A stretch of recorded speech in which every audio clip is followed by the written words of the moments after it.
poil. Birdie Black, Roselyne Berchaud. On était à la veille de Noël et il neigeait lorsque le roi fit le tour du marché. Mais que trouva-t-il ? Un gros rouleau de tissu rouge vif. « Oh !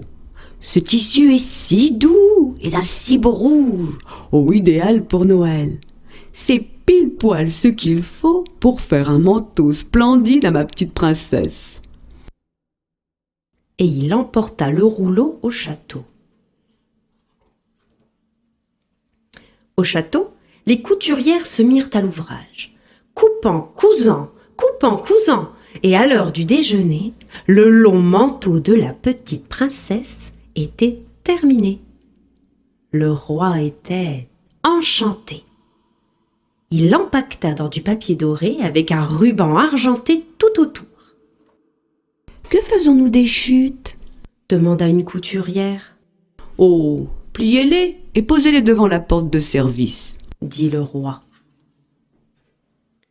Léonie, la cuisinière du château, venait de finir sa journée de travail. Mais que trouva-t-elle en rentrant chez elle ? Un gros paquet de chutes d'un beau tissu rouge vif. « Oh ! Ce tissu est si doux et d'un si beau rouge, idéal pour Noël. C'est pile poil ce qu'il faut pour faire une veste à ma maman. » Une fois rentrée chez elle, Léonie se mit à l'ouvrage, coupant, cousant et, à la nuit tombée, la jolie veste rouge de sa maman était terminée. Elle était très contente et l'empaqueta dans du papier rouge avec un ruban vert tout autour. Elle ramassa les petites chutes et les posa devant la porte à l'arrière de sa maison pour que sa maman ne les voie pas. Bertrand Blaireau vint à passer en trottinant devant la maison de Léonie. Mais que trouva-t-il ? Un petit paquet de chutes d'un beau tissu rouge vif. « Oh ! Ce tissu est si doux et d'un si beau rouge, idéal pour Noël. C'est pile poil ce qu'il faut pour faire un chapeau à mon papa. »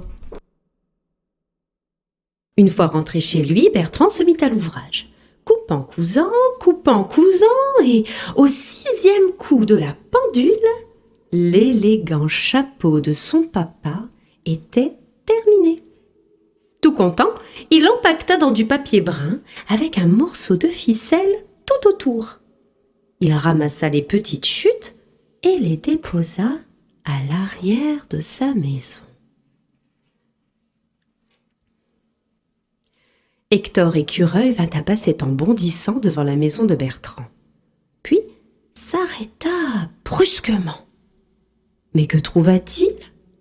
Un tout petit paquet de chutes d'un beau tissu rouge vif. « Oh ! Ce tissu est si doux et d'un si beau rouge, idéal pour Noël. C'est pile poil ce qu'il faut pour faire des gants à ma femme. »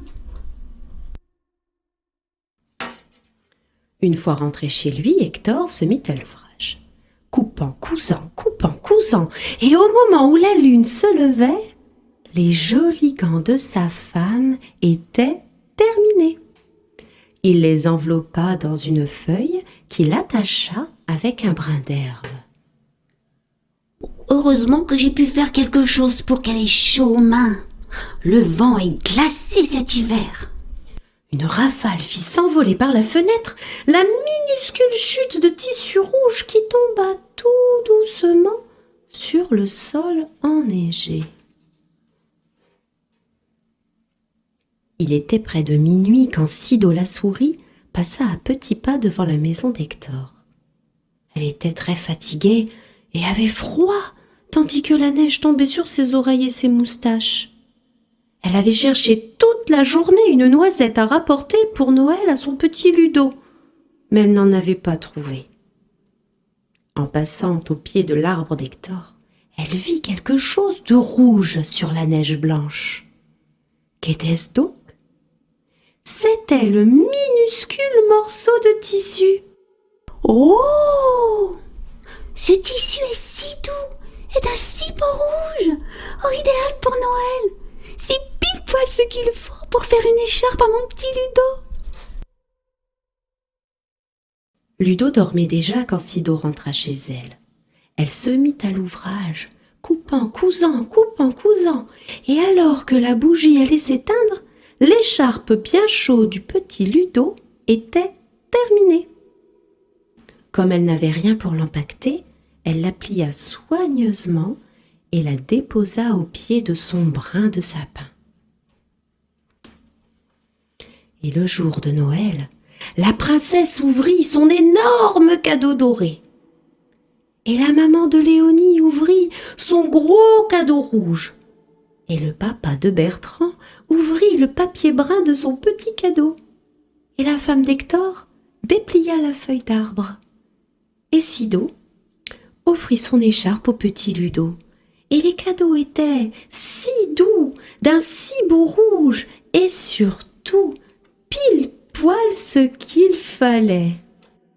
Pile poil pour que Noël soit vraiment Noël.